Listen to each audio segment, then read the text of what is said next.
Guys, did you know that the Elephant Treasury has 6 different ways that it grows its value? And also, you may be surprised by this, but elephant money and airplane design may be really closely related. We're going to look at all this today in today's episode.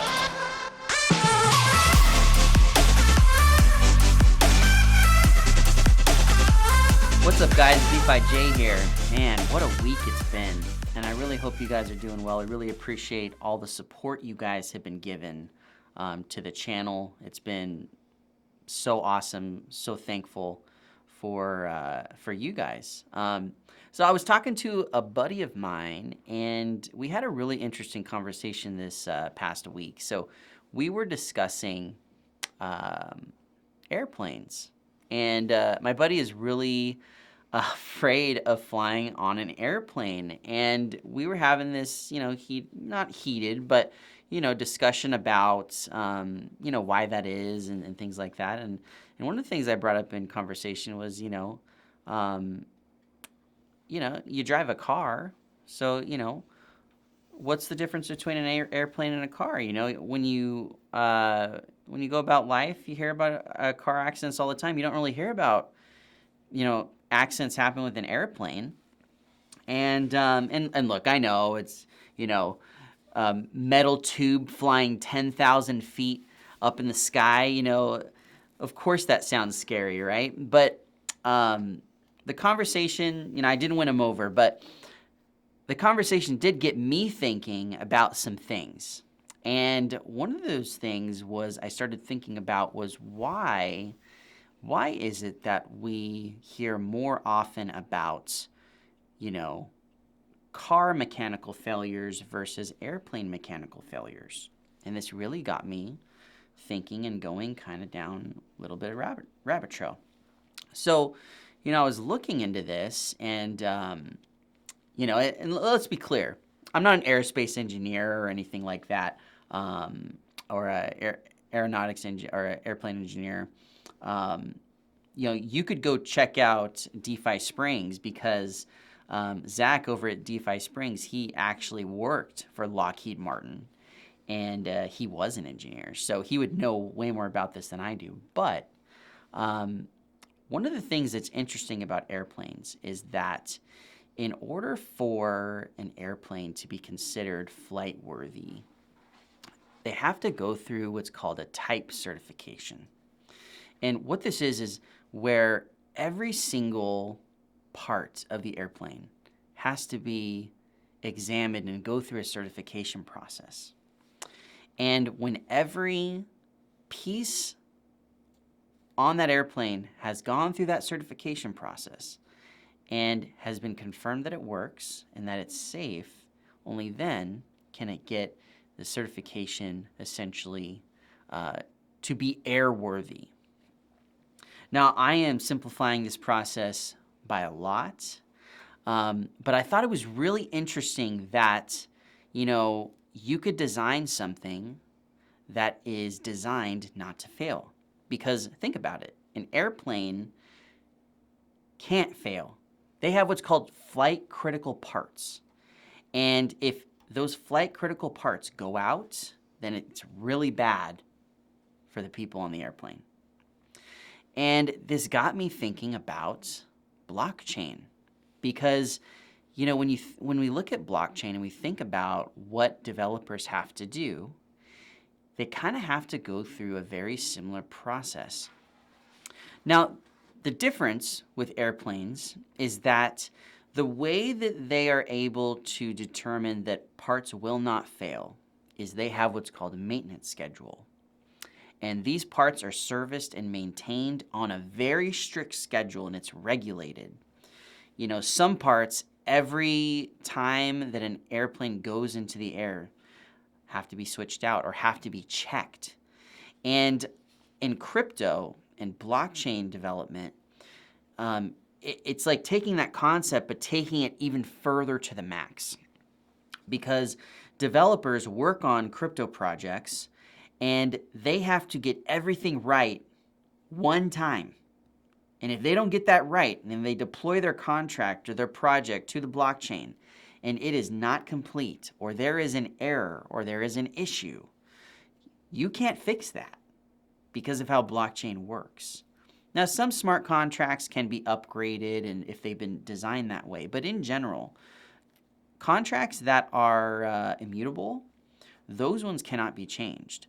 So you really have to, if you're a blockchain developer, really make sure that whatever you are deploying to the blockchain will not fail in the event of an emergency or when it comes under distress or duress. So this got me thinking about the Elephant Treasury. And, I got this chart up here. I got this from the Telegram. I don't know who made this, but this is a really great chart that I like looking to from time to time to understand the elephant ecosystem. But what you'll notice is, we won't talk about everything else here, but what I want you to focus on is at the center of this is Bertha, which is also known as the Elephant Treasury. And I think it's important to note that the Treasury is at the center of everything in the elephant ecosystem. It is how our ecosystem works, stays alive. But let's clear up some misconceptions about the Treasury. Because, one of the functions that the Treasury does is, it is the reserve of funds that is used to absorb the circulating supply of elephant. And then it also provides funding toward payouts for the redemption pool and elephant money futures claims. So those at a very basic level is what the Treasury is responsible for. And it's important to note that funds that are put into the Treasury are not locked up forever. This isn't a burn address, or this is a treasury that works a specific way. So it's important to note they're not locked up forever, but they are put into the Treasury and locked away for a period of time. But I want to talk about this concept of flow because I haven't really seen anyone talk about this. Goal of the Treasury is to lock up funds so that the elephant ecosystem, its liabilities can be maintained. But the other piece of it that the Treasury does is it does what I call control the flow. Now, when I was a kid, I went to the Science Museum, and I want to show you guys this picture. So there's a picture from this Science Museum, and it's right here. You get these kids right here, but look in the background. So there's this exhibit at the Science Museum that kids can play with. It's where water's flowing. And the kids are able to experiment and use different things and kind of see how water flows. But in the background, you can see there's a kid holding these wooden blocks. And one of the really fun things that you can do is you can slide these blocks into place and actually redirect the water flow. And what you find when doing that is when you actually redirect the flow, something that's really wide, a flow that's really wide, when you focus that flow and get it into a very narrow channel, it increases the speed and the velocity and the volume. And this is exactly what the Treasury does, is it controls the flow. As the human holders decrease less and less, the Treasury is in control of more of the elephant tokens. And that elephant Treasury has a grip and a hold on these tokens, not forever. When there's liabilities that need to be paid, the Treasury will pay them, but it'll pay them at the proper flow, all right? The thing about elephant tokens being held by human holders is we are very emotional. And we also have liabilities that we need to pay. So if there's something that comes up, you may find that people need to sell, and there's nothing wrong with that. We're a decentralized bank, and that's the point of it. But having tokens locked into the treasury, at least, and you can have peace of mind that those tokens are not going to be panic sold by the treasury when the market is looking red or things like that. So let's examine the Elephant Treasury right now. And you can see that right here, number 2, this is the Elephant Treasury. The top one, 500 trillion tokens, that's the graveyard. This right here, we have 191.85 trillion tokens. That's amazing. Huge amount. Second largest holder. And you can also see right here that on BSC scan, there's a little box right here. And if you hover over it, it tells that this is actually a contract. Okay, so there is a wallet with a contract overlaid over it that is in control of this specific wallet. And it's important to note that with the Treasury, it is a contract. And the way that the Treasury is going to work and pay out liabilities is not due to an emotional human holder.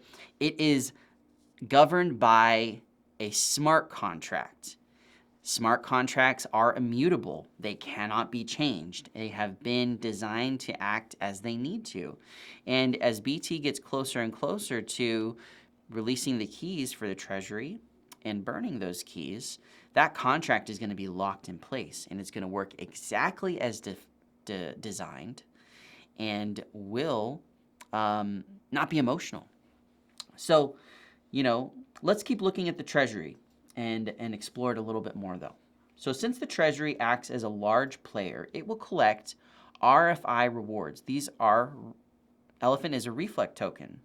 And, looking here, you can see that as buys and sells are conducted on PancakeSwap, that because Elephant being a reflect token, those reflection rewards are going to be redistributed to all the holders. They're going to get a portion of those fees. But the largest holder of all the wallets is the Treasury. So a good portion, about, close to 20% of the fees that are going to be redistributed are going to feed the Treasury. Okay, and that's really important to note. And as this number gets larger, as more of the supply is held by the Treasury, those rewards are going to increase with every buy, sell, and transfer. So that's a passive way that the Treasury is getting funds. All right. So the Treasury also always ensures a managed redemption of 1-to-1 regardless of peg for trunk. So this is also really important. Our sister token, the trunk token, which is currently under peg right now, can be redeemed by the Treasury and have those funds exchange 1-to-1. Now the wait is very long right now, but that is available for anyone to take advantage of that holds trunk. So you could buy trunk right now. I think it's at around 20 cents or something, and then put it into the redemption queue, and you will get that amount of trunk redeemed for $1 in the future, and you're going to have to wait for your queue in the redemption queue to happen. So there's also PEG support governance strategy. So 5% of the Treasury's APR is used to buy trunk and add liquidity to the trunk BUSD LP pair. And that is also going to help the trunk token price. As the Treasury gets larger and as more volume increases, trunk will come back to PEG. So the inflows of the redemption pool will exceed the outflows, allowing the system to operate in a steady state. And that's really what the Treasury is trying to do, is to get us back to a steady state. So that's the responsibilities of Bertha. Very critical piece of infrastructure for the elephant ecosystem. So let's talk about, though, how's it funded? Because those are some pretty big responsibilities, and we want to make sure that this system is sustainable, right? So let's take a look at the different ways that Elephant is funded. So this right here is a look at how the Elephant Treasury grows. Now, this is from the old white paper. We have a new white paper that's coming out, but I like this graphic, so I kept this one from the old white paper. But it talks about all the different ways the Treasury grows. So let's look at the first one, RFI rewards. So let's examine this. The Treasury gets RFI rewards from pancake swap transactions and transfers. So there are fees. There's a 10% transaction fee for all buys and sells and transfers of Elephant token that are done on PancakeSwap. So the transaction fees on Elephant token reward long-term holding while virtually eliminating day trading opportunities. This is incredibly important. So you're not going to see trading bots with the Elephant token because there's this 10% fee in and out. And trading bots will get wrecked trading our token because all of those fees are going to rack up and eat into profits. So this subsequently dramatically reduces token volatility and does not create what I would call fake volume of tokens just trading with each other to make it look like that the volume is higher than it is. The only people that are buying and selling Elephant are people that believe in the system and are willing to pay that fee. 10% of every transaction for Elephant token is distributed to existing token holders and locked liquidity on PCS. This is split equally 5%, and the graveyard is treated as another holder as well. So 50% of the fees collected on buy, sells, or transfers goes to create an Elephant WBNB LP pair, which is then sent to locked liquidity on PancakeSwap. This is incredibly important. So this is the fee structure. And you can see the flow chart right here. 10% fee, half goes to locked liquidity creation, Elephant slash BNB LP, creates the liquidity on PancakeSwap, and that liquidity is locked. The other half goes to reflections. So, and then these are split between the graveyard, which is a holder of, of all, has 500 trillion tokens. That's half of the supply. So half of those fees are automatically going to go to the graveyard, and the rest are going to go to everyone else. And remember, the Treasury is part of that group and holds close to 20% of the total supply. So these fees that have been designated are also going to be going to the Treasury. So this increases the Treasury's token supply further, and this is going to go towards the BUSD Treasury, which we're going to look at a little bit later. All right, so let's go back to the main menu.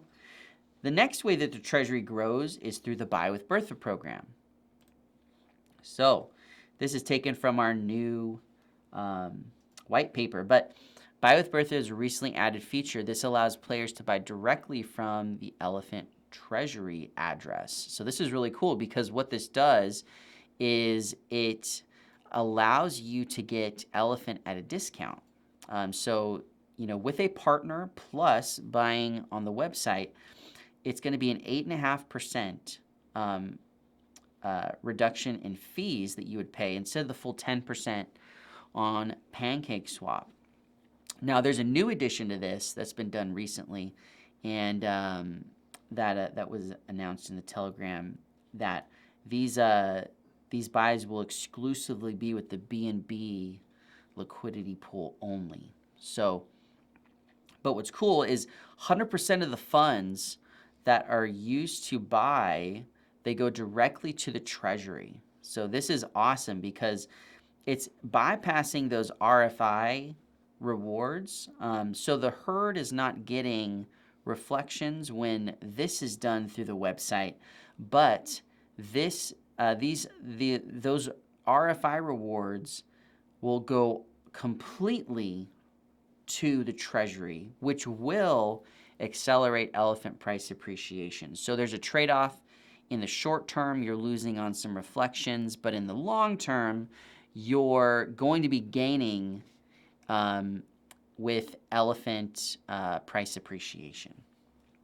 So it's a great way for players to accumulate more elephant with lower fees and helps accelerate the growth, like the slide says. There's also unlimited NFTs as well. So Elephant has unlimited NFTs, and this is how these work. You know, you buy NFTs and you mint them with BNB from your crypto wallet.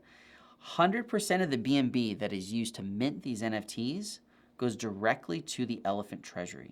So this is amazing.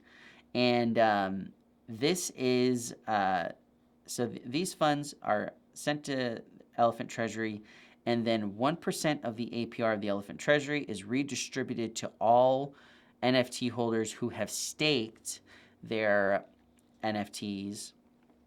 And this is over a 365-day window. And people can claim their elephant rewards into their wallet, back into their wallet, and they're earning passive elephant that's being given in a passive way. So those are elephant NFTs. I plan on doing a video about elephant NFTs, so I won't go too deeply into this, but NFTs are really cool, and they scale in terms of their value with every round. We're currently in round 2, so they double in price, and once round 2 is over, they will double again to 4 BNB and so on. So that's Elephant NFTs. These directly feed the Treasury and have no strain on the system whatsoever. In fact, not only are NFTs feeding the Treasury, but they are also, if they're ever resold on our marketplace, which we have a marketplace to resell these NFTs, the Treasury gets a 30% royalty of the sell price. And this is distributed to the Elephant Treasury. So this is another way that the Treasury is getting passive rewards and feeding itself and gaining more value. There are also futures deposits. So futures, we talked about this last week, and the benefit of futures and some of the amazing things that you can do with futures. So, you know, it works exactly the same way. You have your crypto wallet, you deposit BUSD into futures. 90% is sent to the BUSD Treasury. And what the Treasury does is it takes that BUSD and it used to buy Elephant token with the Elephant buyback system. So it uses this money to buy back Elephant tokens from the LPs and deposits it into the Elephant Treasury. This is then another way that the Treasury is gaining more value. Now, these other 10% is sent to the buffer pool, which are used to pay daily liabilities. And the Treasury will feed into the buffer pool as needed as people take out of the system with futures in a controlled way. Futures is great because the flow in which people take money out of futures is in a very controlled way. You can't just pull all your money out of it. If you want to pull money out of futures and completely cash out, you have to wait 200 days, but you're getting those rewards daily. So it's a really great system. There's another example of how the Treasury is being fed. There's also the Elephant Arbitrage Bot. So this is an arbitrage bot that's been working and trading against the Elephant LPs. It'll often try to keep the LPs balanced. But going forward, Buy with Bertha is going to be exclusively putting into the BNB pool only. So this arbitrage bot will probably be operating, but in a limited capacity. And you can see information about the arbitrage bot on our Dune dashboard analytics. You can see any of these things that I'm talking about, full transparency, fed from the blockchain, plugged in, and you can see these different things and check that out. But you can see right here the Elephant Treasury balance after 30 days, and you can see that there's a lot of green and not a lot of red, and that's how we like to see it, that the value is rising daily in and out. Last 30 days have been great for the Elephant system. So this is really bullish and really positive. Okay. And then we have the Farmers Depot. So the Farmers Depot has not come into play yet, but basically what the Farmers Depot is it's related to the Trunk stablecoin, or the Trunk token, reward token. And this is an over-the-counter desk that exists on the blockchain for purchasing Trunk, and this Trunk is fed out to you 3.3% over 30 days. There's zero slippage, which is awesome, because if you're buying a large amount on PancakeSwap, slippage will very easily eat into your profits. So this is a way that you can actually get over-the-counter purchases of Trunk. And the cool thing about this also feeds the Treasury. But let's be clear that right now this is not in place or in effect because the Trunk token is currently under 25 cents. And it's only really worth it when Trunk is 25 cents or over. So for right now, it's better to purchase Trunk off of PancakeSwap. But once Trunk is eventually restored by the Treasury, this will activate this contract and people start using it again. And this is another way that the Treasury gets fed. So that is, we talked about the RBOTs and the Farmers Depot. So those are the ways that Elephant is funded. There's a lot of ways that this ecosystem is being supported to fulfill all of these liabilities that we talked about before. So I think it's really, really interesting and really awesome. These are the Bertha responsibilities. So like we talked about earlier, all of those things I just described is building the value of the Treasury so that it can fulfill these liabilities, fulfill the redemption queue, fulfill the PEG support system for Trunk, take care of futures and those payouts, the NFT rewards, the 1% rewards, the performance fund. We didn't talk about the performance fund, but this is the marketing fund that's used to market Elephant that has gone into full swing now, and especially as we enter into a new bull market. So also the bot gas stations. So, you know, the Treasury's outflows can be examined in depth using the Elephant Money Governance Board analytics. And this is always something that you can check out. So if you click this will take us to the governance board. And you can see the analytics like we looked at earlier for the Treasury. I think that's really important that we can kind of look at this and keep track of everything. So you can see that, you know, the amount of Elephant tokens that the Treasury is acquiring is on an uptrend in the last 30 days. This is excellent. And these are even the outflows too. What I love about Dune is it shows the outflows. So we have an inflow pie. You know, a lot of people, a lot of what's going into the Treasury is coming from Elephant buybacks that are buying back the Elephant token. And then outflows are going towards futures. So the system is working as needed. Okay, so everything that we just looked at, when we look at this chart right here, this right here, all of these inflows are all feeding into the BUSD Treasury. And the BUSD Treasury, what it does is it's the reserve of funds that are used to initiate Elephant buybacks. And so the money that's coming from all those things we just described is going into a wallet that's called the BUSD Treasury. And this is where it's adding constant buy pressure and liquidity to Elephant for the system to reach a steady state. So here's some examples of this. You can see the funding sources for the Treasury are Trunk minting, Farmers Depot, and the futures deposits. All of these go into the Treasury. 100% of Trump minting, 100% of Farmers Depot, and 90% of futures deposits, because remember that 10% is reserved for daily liabilities. And so that's the Treasury. And all of this, the purpose of the Treasury is leading to this right here, guys, the elephant buyback system, where these mechanisms that we looked at, and there's not even the NFTs listed on here. This is an old look at it. But all of those things, all those 6 things we examined today, feeding into the Elephant Treasury, purchasing Elephant, sending it to the Treasury to hold and to use for liabilities in the system.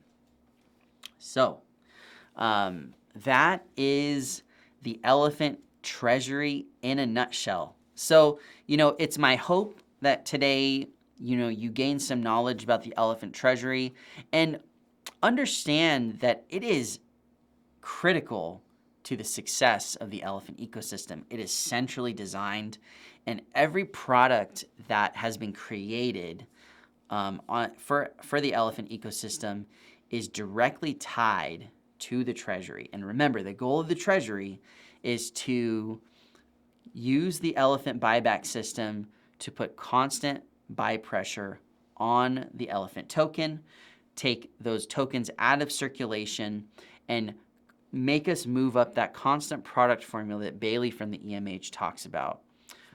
So good. Definitely recommend checking out his look at parabolas and algebra to understand how elephant's price action is by design.